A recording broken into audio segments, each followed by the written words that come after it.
The watch was still ticking when they found it. Not loudly, just a faint, mechanical pulse buried beneath 2 decades of dust.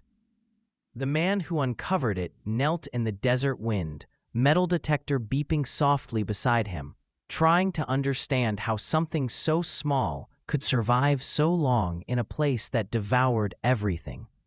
The engraving on the back read, Lieutenant Thomas R. Ellison, 1948, Death Valley, California. April 2024. Trevor Mills had been out since sunrise, scanning a dry wash near Furnace Creek for World War II relics. He'd found old shell casings before, even bits of twisted aluminum that probably came from early training flights. But this was different, heavier, deliberate. The second hand of the watch still moved, slow and steady, like it had waited for him. When he posted the find on a metal detecting forum that evening, one user commented almost instantly, "That name sounds familiar. Wasn't he the pilot who disappeared?" Trevor didn't know it then, but he just reopened a mystery the desert had kept hidden for 76 years. In January 1948, First Lieutenant Thomas Ellison, age 27, took off from Nellis Air Force Base, Nevada, in a North American AT-6 Texan training plane for what was supposed to be a routine navigation exercise. His flight path was scheduled to pass over Death Valley and return to Nellis by nightfall. He never made it back. At 7:42 p.m., radar contact was lost near the Panamint Mountains. The weather was clear. No distress call was ever received. Search planes combed the valley for weeks. They found nothing. No wreckage, no parachute, no trace. Officially, the Air Force concluded navigation error leading to crash remains unrecovered. But among the pilots who'd flown with Ellison, the story grew stranger. He was meticulous, cautious, never reckless. His fuel log showed more than enough reserve to return safely. His fiancée, Margaret James, refused to believe he was dead. Tom didn't make mistakes, she told the Los Angeles Times in 1948. If he went down, someone will find him. No one ever did, until that spring morning in 2024, when Trevor Mills brought the watch to the local sheriff's office. They sent it to a nearby historian who specialized in WWII aviation. Within hours, the serial number was matched to the original Air Force issue list. It was genuine, one of the last batch distributed to Nellis pilots in early 1948. The case was reopened under the quiet supervision of Detective Laura Benitez, part of the state's cold case recovery unit. She'd worked wilderness disappearances before, but never one spanning nearly 8 decades. It's rare, she said later, when the desert decides to return something. Working with historians, Benitez mapped Ellison's intended route. It crossed some of the harshest terrain in North America: salt flats, badlands, canyons so narrow they could swallow an entire aircraft without leaving a visible scar. Satellite scans revealed dozens of metallic signatures buried beneath the sand, but one cluster stood out, a faint, linear pattern roughly 5 miles east of where the watch had been found. When the team hiked out the next day, the sun was brutal, even by April standards. Wind carried fine dust that shimmered like glass. They found it just before noon, a half-buried piece of aluminum sticking out of the ground, edges melted, painted with faded yellow numbers, TA-145. The number matched Ellison's plane. News spread fast. World War II pilot's aircraft possibly found in Death Valley. Reporters flooded the area. The Air Force dispatched an archaeology unit to verify the discovery. Beneath 6 feet of compacted sediment, they uncovered fragments of the fuselage, a fractured control panel, and the remnants of a parachute harness. No remains, but there was something else. Inside the cockpit debris, preserved in the sealed instrument cluster, they found a small notebook, brittle but legible. The first page held the date, January 17th, 1948. The last entry stopped mid-sentence, engine rough, descending to avoid. The next word was smeared, lost under soot. Forensic analysis showed the fire had been brief, localized, more likely electrical than explosive. That meant Ellison had probably survived the crash. Benitez looked across the flat expanse, scanning the horizon. If he walked east, he was heading toward Furnace Creek, she said. Maybe he tried to make it out.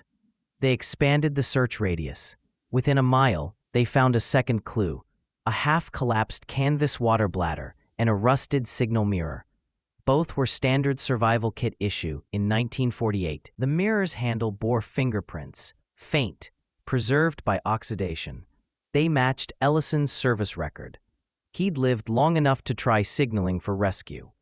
The tragedy was that dozens of search planes had flown directly overhead that week. The desert must have swallowed every flash of that mirror whole.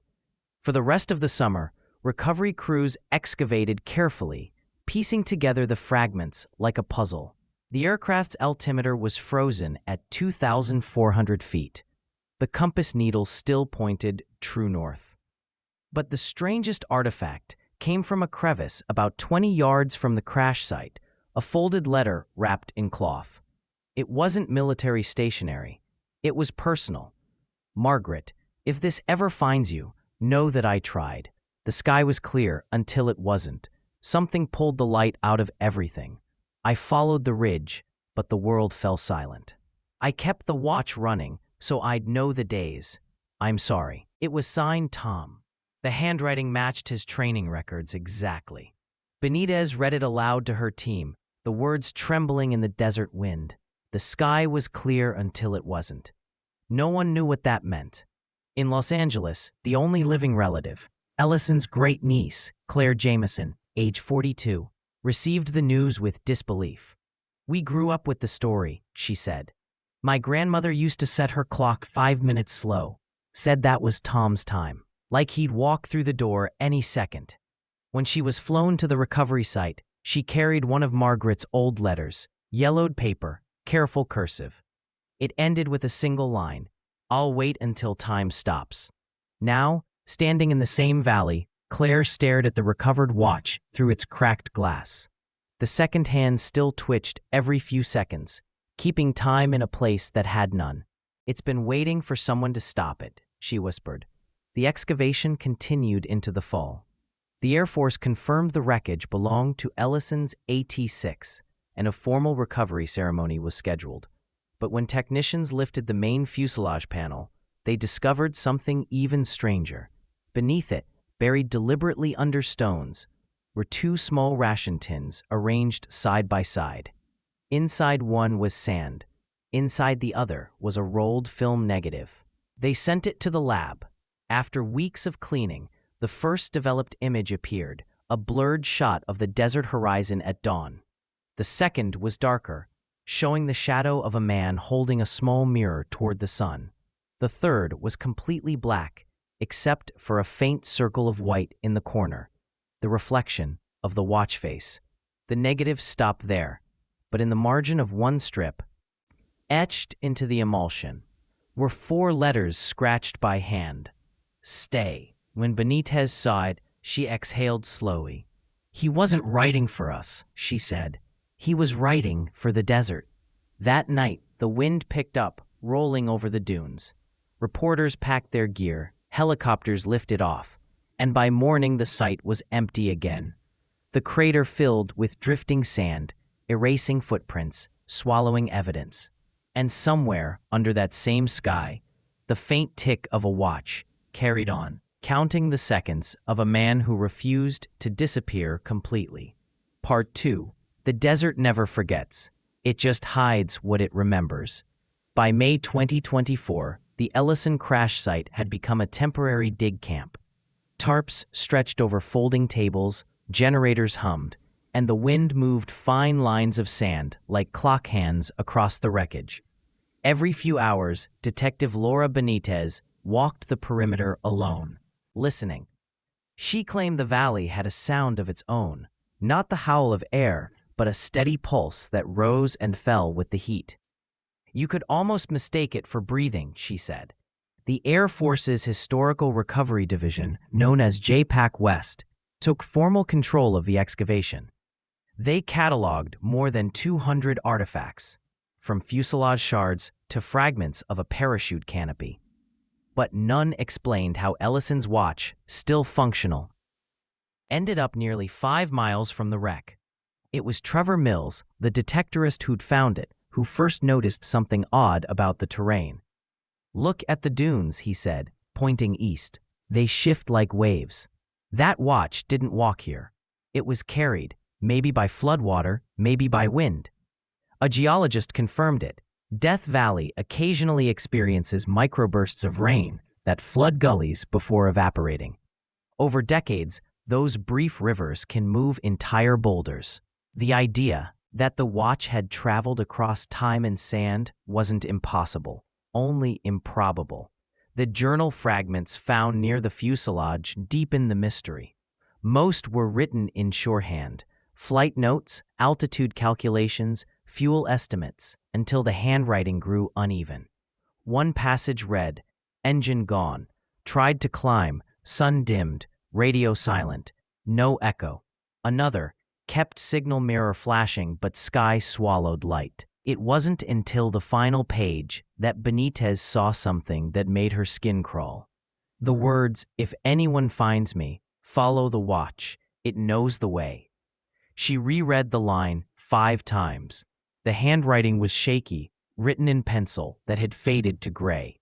When she showed it to her forensic team, they suggested delirium, dehydration, isolation, carbon monoxide poisoning from the damaged engine. Hallucinations were common in crash survivors, but it was strange phrasing for a man trained to log coordinates. "Follow the watch," she murmured. What did he mean? The Air Force archivists checked Ellison's training notes. He'd specialized in celestial navigation, teaching cadets how to plot positions using shadows and watch angles when radio systems failed. It clicked then. The watch wasn't symbolic. It was literal. If the plane's compass was destroyed, Ellison would have used the watch to orient himself toward the sun. The poor man's compass. He wasn't delusional. He was trying to survive. The team reconstructed his likely route.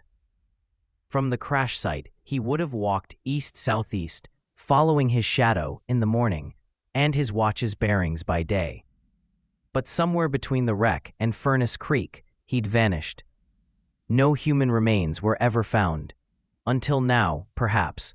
A week later, Benitez's team uncovered a small cluster of bones, half a mile from the original site. Not human, at least not obviously.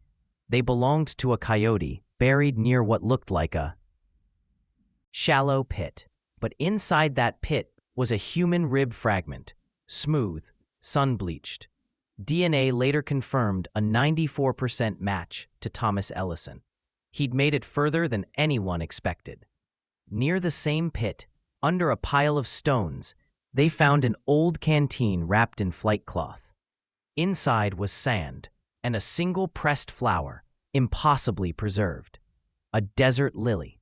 No one could explain how a bloom like that, which dies within hours of picking, had survived 76 years in a sealed canteen.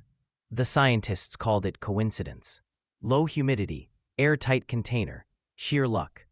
But when the desert wind blew through the site that afternoon, it smelled faintly sweet for the first time in months. Trevor, watching from a distance, whispered, "He carried life through the valley." Meanwhile, Benitez had tracked down a forgotten Air Force file marked restricted, declassified 1972. Inside were copies of early crash reports. The coordinates matched the wreck site, but one note, dated January 28, 1948, stood out. Second radar return detected east of primary flight path, possible companion craft. There had been 2 blips that night, not one. According to the report, another AT-6 Texan had been scheduled for a parallel navigation exercise but had aborted before takeoff.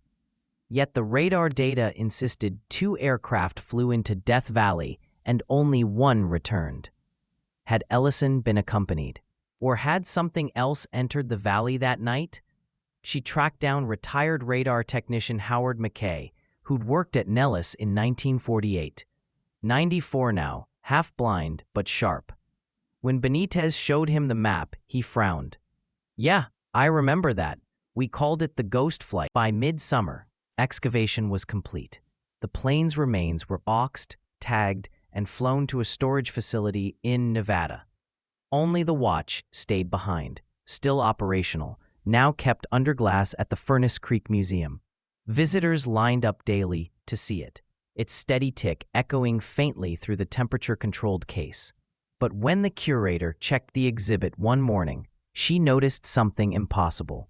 The time on the watch had changed overnight, not by seconds, but hours. It now read 7:42 p.m., the exact moment radar lost contact in 1948. They assumed vibration had jarred the mechanism. Still, they reset it to noon. The next morning, it had drifted back again, every single night.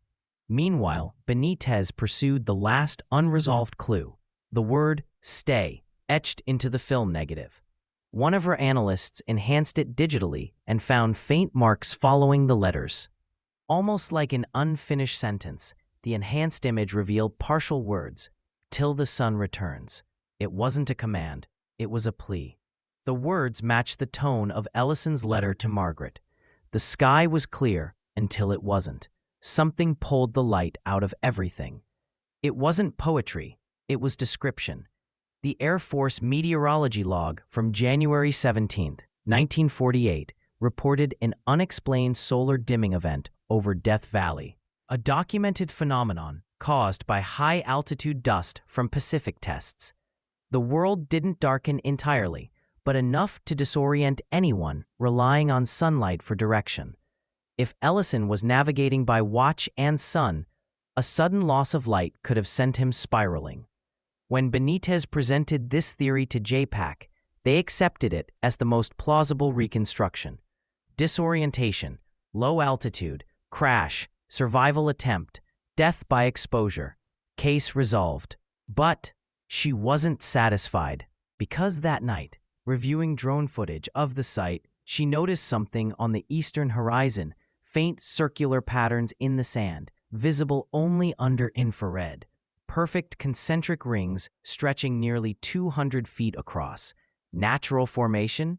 Maybe, except the central ring, aligned exactly with the spot where the watch had been found. When she overlaid Ellison's last flight path, the rings matched his descent pattern. She didn't sleep that night. By dawn, she returned to the museum, stood in front of the watch case, and stared until the world seemed to hold its breath. The second hand ticked twice, paused, then ticked backward once. Just once. The guard swore it did that sometimes, a mechanical quirk from sand trapped in the gears. But to Benitez, it looked like something else entirely, like time remembering where it stopped.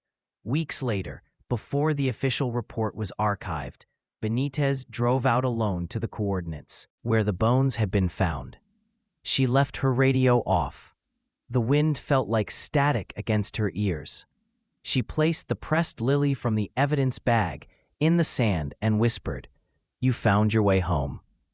For a moment, nothing moved. Then a gust lifted the petals skyward, scattering them across the dunes like snow. When she returned to her car, her phone screen blinked on without touch, displaying 7:42 p.m. She looked up at the dying sun. The light bent across the horizon. Gold one second, silver the next. Somewhere deep in the valley, a faint ticking seemed to echo back, like a heartbeat caught in stone. She whispered into the stillness, "Stay till the sun returns." The wind carried the words away. The ceremony was supposed to be routine, a respectful closure for a pilot lost in 1948 and finally found. But nothing about what happened that week in Death Valley felt routine. By late summer 2024, the Air Force had reclaimed what they could of Lieutenant Thomas Ellison's aircraft. The fragments were cleaned, cataloged, and displayed under a white tent pitched on the salt flats near Furnace Creek. Officers in dress blues stood in the heat, motionless as a chaplain read from Psalm 19. The heavens declare the glory of God. The skies proclaim the work of his hands. The audience included historians, veterans, a handful of locals, and one woman who kept her head bowed through the entire service. Claire Jameson, Ellison's great-niece, held his watch in her gloved hand. The glass was cracked now, the metal dulled by time, but the second hand still moved, quiet and sure. When the bugler finished, the crowd began to disperse.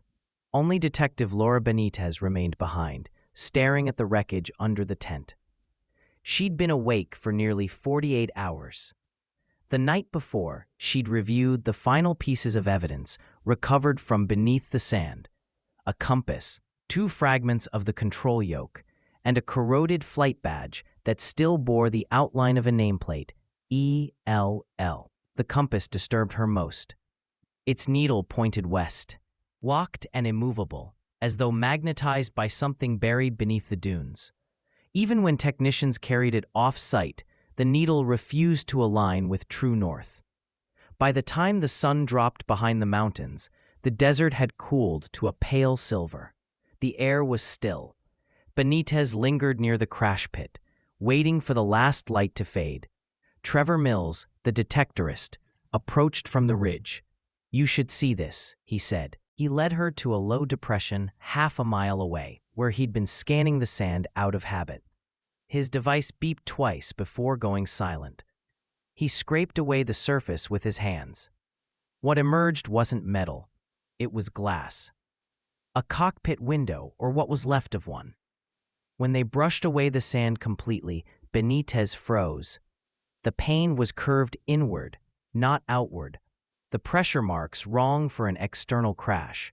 It looked as though the glass had been struck from the inside. She shivered despite the heat. That night, back at the ranger station, she unrolled the last film negative recovered from Ellison's camera. There were only 2 undeveloped frames left, damaged beyond repair. When light passed through them, faint silhouettes appeared, one of the horizon and one of a shape partially visible at the edge of the lens.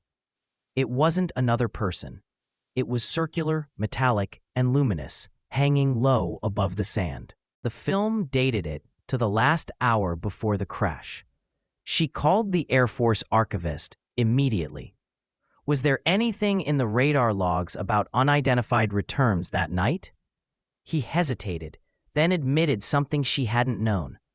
There were multiple echoes, one directly above the Panamint Range, but the official report called it an instrumentation error, static interference. The same kind McKay mentioned, Benitez said quietly. Exactly the same. Days passed. The site was cleared, the artifacts shipped to Nevada, and the case prepared for permanent closure. But every night, the same phenomenon repeated. The watch inside the Furnace Creek Museum shifted back to 7:42 p.m., the time Ellison vanished from radar. The curator started locking the case with photographic evidence of the time each evening. By morning, it always reverted. Visitors whispered about it online. Locals started calling it the watch that waits. Benitez refused to believe in superstition.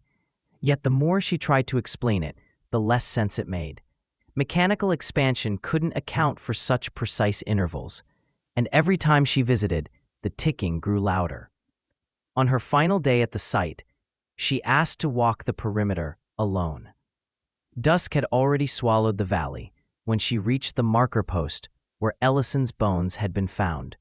A low wind stirred the salt flats, lifting veils of dust that shimmered faintly like heat mirages.